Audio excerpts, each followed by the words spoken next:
After being shut for months, the US Embassy in India finally reopened the student visa process, and also some of the ban and restrictions that were imposed by the Trump administration on student visas have been lifted. Which means that all of you who have either got admission into US universities and colleges or who are planning to apply can go right ahead and you can appear and give your F1 visa interviews.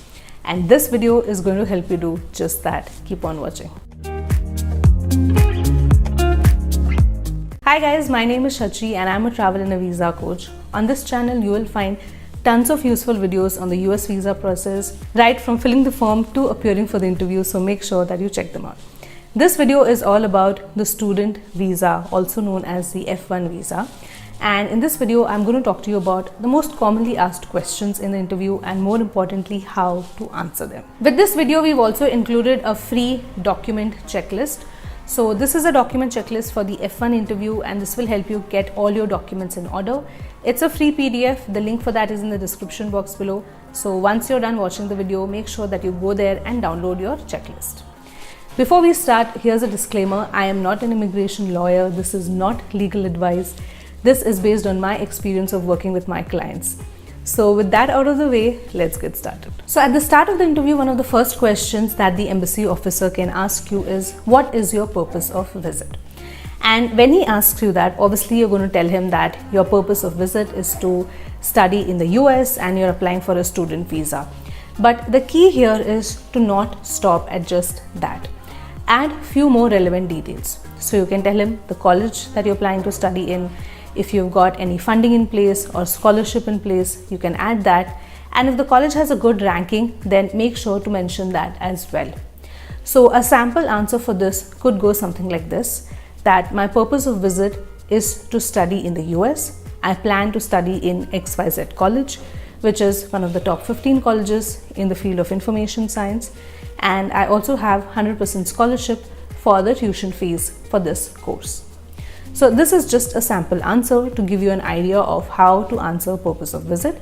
The key here is basically to obviously mention that you are applying for a student visa to study in the US, but also to add a few more relevant details. Now, why this particular college or why this particular course? I think this is one of the most commonly asked questions in F1 visa interviews, and almost every student will be asked this by the visa officer. And this is where you need to show your sincerity and the research that you have put in and all the effort that you have put in. So avoid giving generic answers. So avoid giving answers such as it's a reputed college, there is good faculty and so on, which can apply to any other college or university. What you really need to do here is to get specific and to get detail oriented. So truly dig deep and find out what is it that stands out in this particular college, or what is it that appealed to you. Is it a particular faculty member? Is it a particular subject in your course? Is it the industry exposure? So the more detail oriented you are, the more specific you are, the more convincing will be your answer.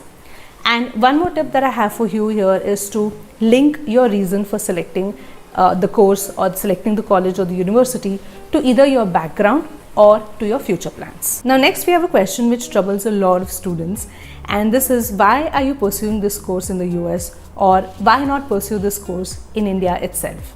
And this is something which is true for courses in the field of economics and finance, for which there are a lot of options back home in India. So my advice here would be to really understand the course structure thoroughly, understand what are the electives, what is the USP of it, and then link it to your long-term career goals. So for example, maybe you want to start a business, and this particular course from this university in the US has something which will help you in starting that business.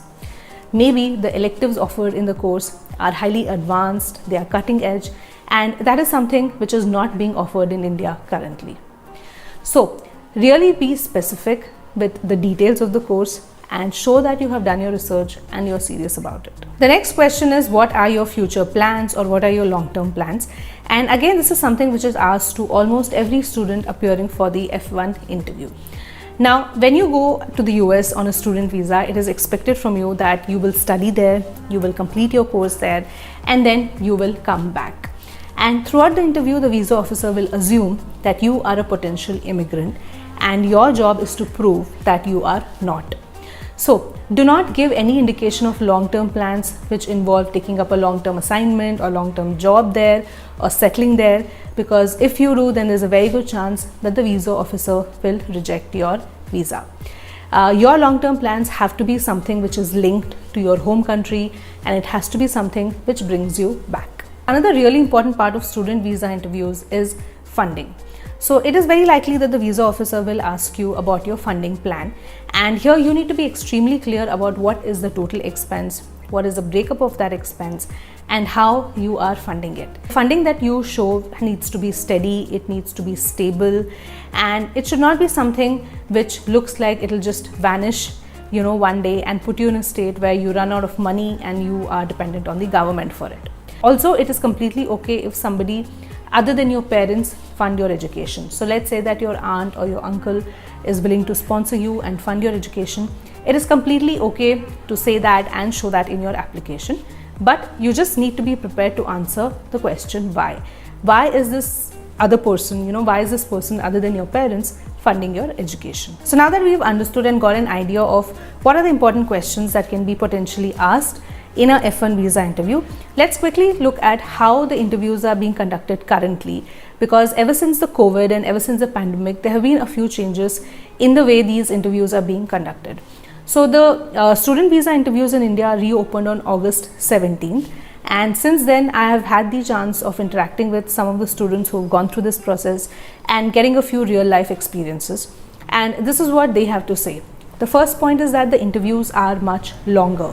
So the earlier interviews would be about 1 to 2 minutes to maximum to 3 minutes, but now the interviews are stretching much longer to 5 to 6 minutes.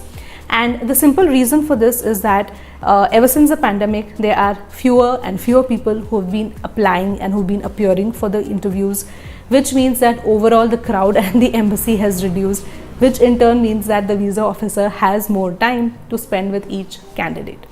So if you feel that your interview is going on for really long, don't be alarmed. Just remember that this is what is in trend right now.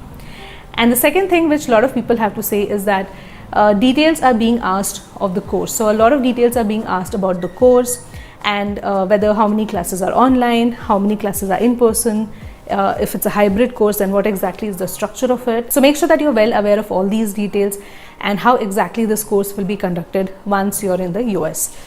The third thing is you're also expected to know the quarantine rules and the regulations that you will have to follow once you're in the US.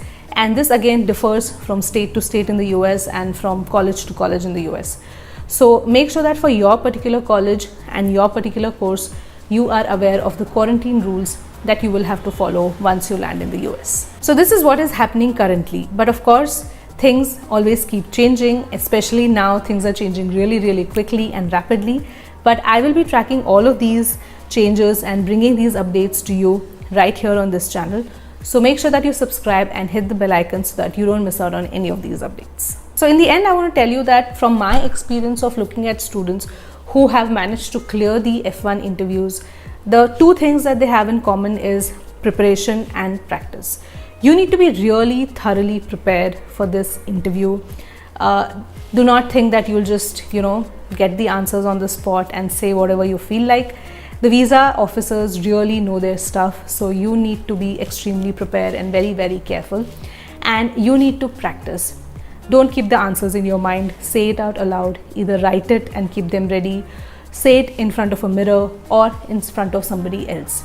If you're interested, you can take a mock interview with me. This will be a video interview. It'll be a one-to-one session, and this will make you go through the drill and give you a feel of the actual visa interview experience. The detail of this is in the description box below. Make sure that you check it out. Of course, if you have any more questions, leave them in the comment section. You can also DM me on Instagram. My Instagram handle is right below. Don't forget to download your free document checklist. This will help you to get all your documents in order. Thank you so much for watching. I hope this video has helped you preparing for your F1 visa interview. In the description box below, I have few more useful resources, such as a consultation session, which will basically help you to be more thoroughly prepared, and it will be tailored to your profile. So make sure that you check out all of these resources and give them a try. And yeah, that's it. I'll see you in the next video. And till then, take care. Signing off for now. Bye.